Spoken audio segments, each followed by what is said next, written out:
DSLR Film Noob. Hi, I'm Devin with DSLR Film Noob, and today we're taking a quick look at the SMX-30. What's interesting about this microphone is it claims to use the same diaphragm as in some of their higher-end 250, 250p microphones, as well as having a built-in stereo mic for those times when you want to capture environmental noise. So inside the box, we have the manual and a sticker, as well as the windscreen with the Azden logo on it.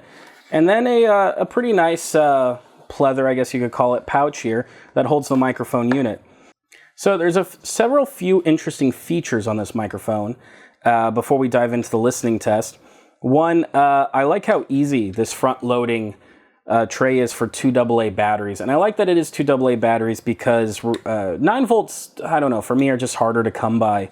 I really appreciate having AA's because most of my wireless gear is AA's, and having microphones that can use AA's is always helpful. And a lot of shotgun mics that are built-in phantom power use AA's or AAA's. So I always find it interesting that 9 volts keep showing up in a lot of remote audio gear.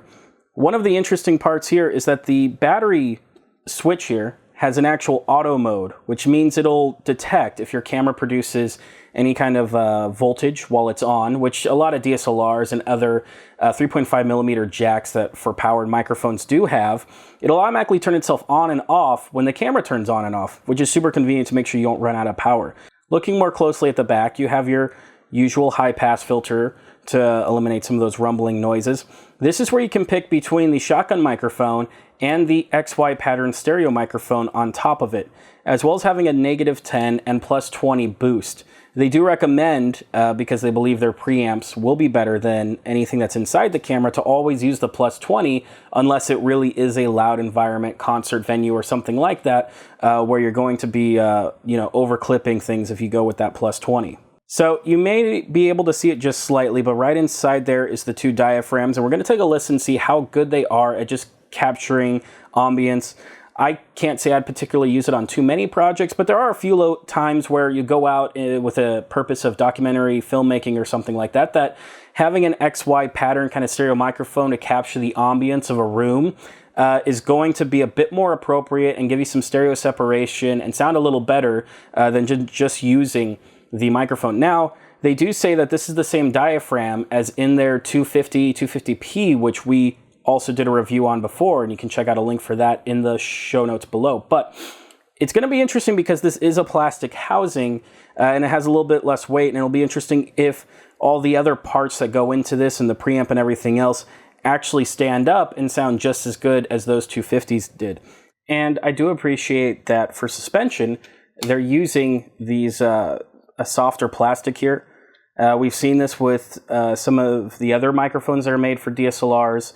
And I like the fact that everyone's moving away from rubber bands because I hate it when they break and everything else. And this actually seems like it'll hold up pretty well. It does feel a little stiff, but that could be a good thing going down the road. So we'll let you know that with more real-world testing. Now, the windscreen is easy enough to apply. You just put it in there and you pull it over this top part. And it kind of still, I'm surprised at how much it keeps a very compact package while essentially providing 2 different microphones in one. Because while I wouldn't have considered using a stereo microphone in like this with a XY pattern in most cases, having it attached to the microphone like this and it not being another piece of gear I need to bring around, I'm kind of surprised how often I consider switching to a stereo mic for those times when I'm collecting B-roll or something like that, and I may be able to get some kind of sound that I wouldn't have gotten otherwise.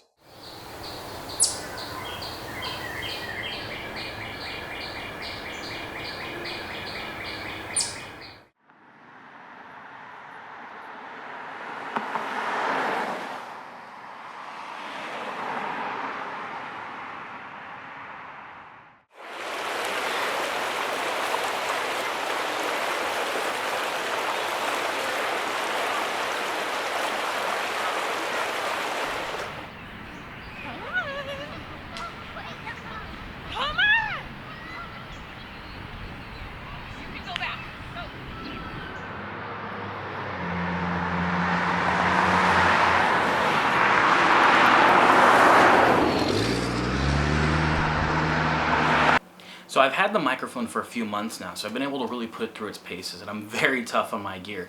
It's already got scratches all over it, and a lot of the labels have worn off of it, but it's still holding up and it's still maintaining that sound quality. And I've really enjoyed the fact of being able to have a stereo pickup for those quick situations where you need it. It allows me to have very minimal gear. All I need is this shotgun mic and my camera, and I have a few different audio options to play with. Right now the microphone is about 5 feet away or so, and I've got my editing computer rendering in the background, so the fans are spinning and whirling away. But it still does a very good job of isolating what's right in front of it. It's those 250 caps that we've heard before, so I really think for the price this one's a no-brainer. Even if you aren't going to use the stereo option, getting the one that's a little bit cheaper without the stereo I think is still a really good microphone if you're looking for something that plugs straight into your DSLR that you're not going to be using preamps with or anything like that. I think price for performance, it's right up there. There are other mics in this category which are a little bit hotter, but I appreciate that this shotgun microphone actually has a more full-bodied sound and actually seems to come off a lot more rich than some of the competition. So I've been pleasantly surprised with that. All in all, this is a microphone I'm going to keep in my bag.